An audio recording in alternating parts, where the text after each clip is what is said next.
एक गांव में पारो नामक एक माँ अपने बेटे के साथ रहती थी। उसका एक पुत्र था। वह इतनी गरीब थी कि घर में 4 बर्तन भी ढंग के नहीं थी। लड़का अभी छोटा था। पारो ने बड़े प्यार से उसका नाम नसीब सिंह रखा था, मगर वह इतना बदनसीब था कि उसके पैदा होने के कुछ समय बाद ही एक बीमारी से उसके पिता की मृत्यु हो गई। पारो घरों में चौका बर्तन आदि करके उसे पाल रही थी। उसे पक्का विश्वास था कि नसीब सिंह बड़ा होकर उसके सारे संकट दूर कर देगा और उसका बुढ़ापा चैन से गुजरेगा। इसी आस में रात दिन मेहनत करके वह अपने बेटे को पाल रही थी। नसीब सिंह था तो छोटा, किंतु समझदार बहुत था। संयम और धीरज की उसमें कमी न थी। किसी भी बात को गहराई तक जानने की उसमें प्रबल उत्सुकता रहती थी। एक दिन उसने अपनी माँ से पूछा, माँ, हम इतने गरीब क्यों हैं? ये सब तो ईश्वर की मर्जी है बेटे। दुखी स्वर में पारो ने कहा, सब नसीब की बात है। मगर नसीब सिंह यह उत्तर पाकर संतुष्ट नहीं हुआ। वह बोला, ईश्वर की ऐसी मर्जी क्यों है बेटा? ये तो ईश्वर ही जाने। अगर ईश्वर ही जाने तो ठीक है, मैं ईश्वर से ही पूछूंगा कि हम इतने गरीब क्यों हैं। बताओ माँ, बताओ कि ईश्वर कहाँ मिलेगा। पारो तो वैसे ही परेशान रहती थी, अतः उसकी बातों से उकता कर उसने कह दिया, वह जंगलों में रहता है, लेकिन तुम वहां न जाना। लेकिन नसीब सिंह ने दिल ही दिल में उसी क्षण इरादा बना लिया कि वह ईश्वर को ढूंढेगा और पूछेगा कि आखिर हम इतने गरीब क्यों हैं। एक दिन वह जंगल की ओर चल दिया। जंगल घना और भयानक था। चलते चलते नसीब सिंह बुरी तरह थक गया, मगर भगवान की परछाई भी उसे दिखाई नहीं दी। वह थक हार कर पत्थर की एक शिला पर जा बैठा और सोचने लगा कि भगवान तो यहाँ कहीं नहीं है। आखिर गरीबी दूर कैसे हो। तभी संयोगवश मृत्युलोक का भ्रमण करते करते शिव पार्वती उधर ही आ निकले। उन्होंने बच्चे को वहां बैठे देखा तो उन्हें बड़ा अचरज हुआ कि यह अबोध बालक इस बीहड़ जंगल में बैठा क्या कर रहा है। भगवान शिव ने बालक से पूछा, तुम कौन हो बालक, और इस जंगल में बैठे क्या कर रहे हो? मैं ईश्वर को ढूंढ रहा हूँ। ईश्वर को? पार्वती चौंकी और पूछा, मगर क्यों? ईश्वर से तुम्हें क्या काम है? मैं उनसे पूछना चाहता हूँ कि हम इतने गरीब क्यों हैं, दूसरों की तरह हम पर भी भाग्य की कृपा क्यों नहीं है। निर्भीक सिंह ने निर्भीकता से उत्तर दिया। माँ पार्वती और भगवान शिव उस बच्चे का साहस देखकर बहुत प्रसन्न हुए। माँ पार्वती तो करुणा की सागर है। उन्हें उस बच्चे पर बड़ी दया आई और भगवान शिव से मुखातिब होकर बोली, प्रभु, इस बालक का कुछ कीजिए। हम कुछ नहीं कर सकते पार्वती, क्योंकि इसके भाग्य में यही सब लिखा है। भाग्य देवता के लेख के अनुसार इसे ऐसा ही जीवन भोगना है। नहीं नहीं स्वामी, आपको कुछ करना ही होगा। माँ पार्वती हठ करने लगी। जिद न करो पार्वती, यदि हम उसे कुछ दे भी देंगे तो वह इसके पास नहीं रुकेगा। इसे वैसा ही जीवन जीने दो जैसा भाग्यदेव चाहते हैं। नहीं प्रभु, इसकी गरीबी दूर करने के लिए आपको इस पर कृपा करनी होगी। जब माँ पार्वती जिद करने लगी तो भगवान भोले शंकर ने बच्चे को एक हार दे दिया। हार पाकर नसीब सिंह बहुत प्रसन्न हुआ और खुशी खुशी अपने घर को चल दिया। माँ पार्वती संतुष्ट थी कि उन्होंने एक अबोध बालक की मदद की और अब उसके दिन सुख से कटेंगे, लेकिन त्रिकालदर्शी भोले बाबा जानते थे कि यह हार उसके पास रहेगा ही नहीं। चलते चलते नसीब सिंह के पेट में अचानक दर्द उठा और वह शौच के लिए इधर उधर देखने लगा। उसने भगवान शिव का दिया हार पत्थर की एक शिला पर रख दिया और झाड़ियों के पीछे चला गया। तभी एक चील कहीं से उड़ती हुई आए और उस हार को उठाकर उड़ गई।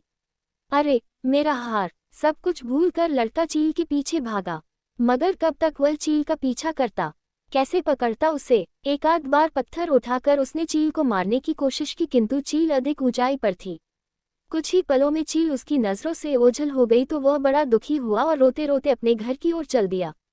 घर पहुंचकर उसने माँ को सारी बात बताई, मगर पारो को उसकी बात पर बिल्कुल भी विश्वास नहीं हुआ। हाँ, उसकी बात सुनकर थोड़ी सी उदास अवश्य हो गई, लेकिन नसीब सिंह माँ की उदासीनता देखकर हतोत्साहित नहीं हुआ। उसने मन ही मन निर्णय लिया कि वह कल फिर वहीं जाएगा और भगवान शिव पार्वती को अपनी विपदा सुनाएगा। उसका विश्वास था कि भगवान शिव उस धूर्त चील को अवश्य ही दंड देंगे। भगवान शिव ने पार्वती से कहा, देखो उसके पास कल वाला हार नहीं रहा, उसे एक चील ले उड़ी है और दूसरा हार पाने व उस चील को दंड दिलवाने की इच्छा लिए वह लड़का आज फिर आया है। पार्वती देवी ने फिर भगवान शिव से प्रार्थना की, आप चाहे चील को दंड दे या न दे, किंतु इस लड़के की सहायता करके इसकी निर्धनता दूर करें। हम अब कुछ नहीं कर सकते देवी, यदि तुम जिद करती हो तो हम ब्रह्मा से कहते हैं, वही इस बालक की कुछ सहायता करेंगे। कहकर भगवान शिव ने ब्रह्मा जी को बुलाया और सारी बात बताकर आग्रह किया कि आप ही इसकी कुछ मदद करें। तब ब्रह्मा जी ने लड़के को हीरे की एक अंगूठी दे दी। लड़के ने अंगूठी जेब में रखी और खुशी खुशी अपने घर चल दिया। उसने सोच लिया था कि वह अब एक पल के लिए भी अंगूठी को अपने से अलग नहीं करेगा। चलते चलते अचानक उसे प्यास लगी। वह सरोवर के किनारे पहुंचा और जैसे ही वह चुल्लू भरकर पानी पीने के लिए झुका, वैसे ही उसकी जेब से अंगूठी निकलकर पानी में जा गिरी और इससे पहले कि वह उठाता, एक मछली उसे निगल गई। नसीब सिंह फिर रोते रोते घर आया और माँ को सारी बात बताई। बेटा, जब तक भाग्य में नहीं है तब तक कोई भी चीज नहीं रुकेगी, माँ ने उसे दिलासा देते हुए कहा। जब भाग्य देवता खुश होंगे तो मिट्टी भी सोना बन जाएगी, मगर इस प्रकार किसी के देने से हमारी गरीबी दूर नहीं होगी। उसे समझाकर माँ अपने काम में लग गई। मगर नसीब सिंह भी हार मानने वाला नहीं था। उसने मन ही मन सोच लिया था कि वह कल फिर जाएगा। तीसरे दिन वह फिर जा पहुंचा। शिव और पार्वती उसका ये साहस देखकर बहुत खुश हुए। शिवजी ने इस बार ब्रह्मा जी के पास जाकर बात की कि वह लड़का तो बड़ा साहसी है, इसका कुछ उद्धार किया जाना चाहिए। तब ब्रह्मा जी ने सलाह दी कि हमें भगवान श्री हरि के पास जाना चाहिए, वही इसका कोई हल बताएंगे। अतः वह श्री हरि के पास जा पहुँचे। पूरी बात सुनकर भगवान विष्णु ने नसीब सिंह को कुछ हीरे दिए।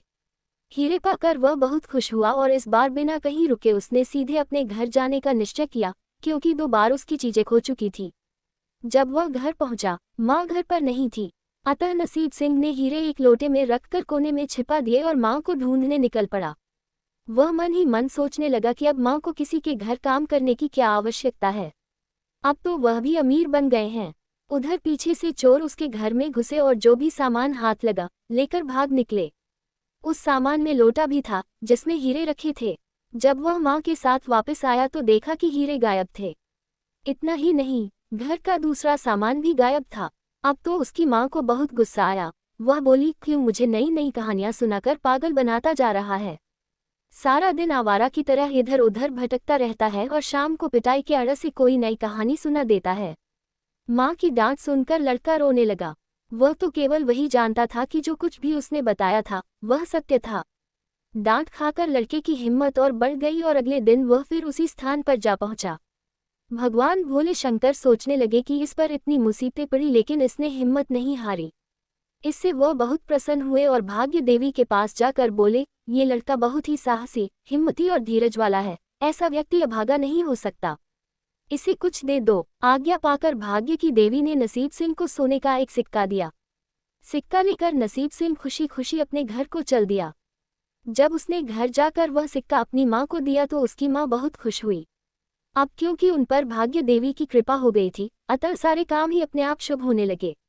दूसरे दिन ही एक मछली वाला उसके गांव में मछली बेचने आया तो लड़के ने वही सिक्का देकर मछली खरीद ली। उसकी माँ ने मछली का पेट चीरा तो वह अंगूठी निकली जो ब्रह्मदेव ने उसे दी थी और जो उसकी जेब से तालाब में गिर गई थी। माँ ने अंगूठी संभाल कर रख ली और नसीब सिंह से बोली, जा बेटा, जंगल से थोड़ी लकड़ियां ले आ, आज घर में ईंधन बिल्कुल नहीं है। लड़का कुल्हाड़ी लेकर जंगल की ओर चल दिया।